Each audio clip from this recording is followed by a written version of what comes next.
విజయవాడలో ప్రపంచ యువ నైపుణ్య దినోత్సవం ఘనంగా నిర్వహించారు. మంత్రులు కొల్లు, దేవినేని ఈ కార్యక్రమంలో పాల్గొన్నారు. గత 2 ఏళ్లుగా దేశంలో నిరుద్యోగం తగ్గుతోందని, ఈ విషయంలో అన్ని రాష్ట్రాల కంటే ఏపీ ముందు వరుసలో ఉందని మంత్రి కొల్లు రవీంద్ర చెప్పారు. ఇందుకు రాష్ట్ర నైపుణ్యాభివృద్ధి సంస్థ పనితీరు కారణమన్నారు. గత 2 ఏళ్లలో రాష్ట్ర నైపుణ్యాభివృద్ధి సంస్థ ద్వారా 1,00,000 మంది నిరుద్యోగులకు ఉపాధి అవకాశాలు కల్పించామని వివరించారు. ముఖ్యమంత్రి చంద్రబాబు ఆశలన్నీ యువతపైనే ఉన్నాయని మంత్రి దేవినేని ఉమ చెప్పారు. రాష్ట్ర నైపుణ్యాభివృద్ధి సంస్థ సీఈఓ కేవీ సత్యనారాయణ మాట్లాడుతూ 2 కోట్ల మంది యువతకు శిక్షణ ఇవ్వాలన్న లక్ష్యంతో పనిచేస్తున్నట్లు వెల్లడించారు.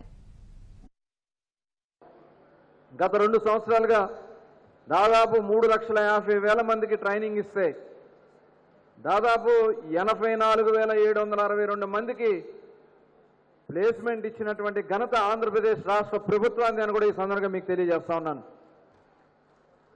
వాళ్ళలో స్కిల్స్ను డెవలప్ చేసి వాళ్ళకు ఉద్యోగాలు ఇప్పించాలనే లక్ష్యంతో ప్రభుత్వం పనిచేస్తూ ఉంది. ఈరోజు జాబ్ మేళాలు నిర్వహిస్తూ ఉన్నాం. దాదాపు 175 నియోజకవర్గాల్లో జాబ్ మేళాలు నిర్వహించి ప్రతి నియోజకవర్గం నుంచి ఒక 1000 మందికి ఎంప్లాయ్మెంట్ ఇవ్వాలి. ప్రైవేట్ కంపెనీలు అన్నీ కూడా పిలిచి వాళ్ళు ఇంటర్వ్యూలు చేస్తూ ఉన్నారు. ఎన్నికల్లో మేము ఒకటే చెప్పాం, ప్రభుత్వం అధికారంలో రాగానే బాబు వస్తే అదే చేసి చూపిస్తున్నాం.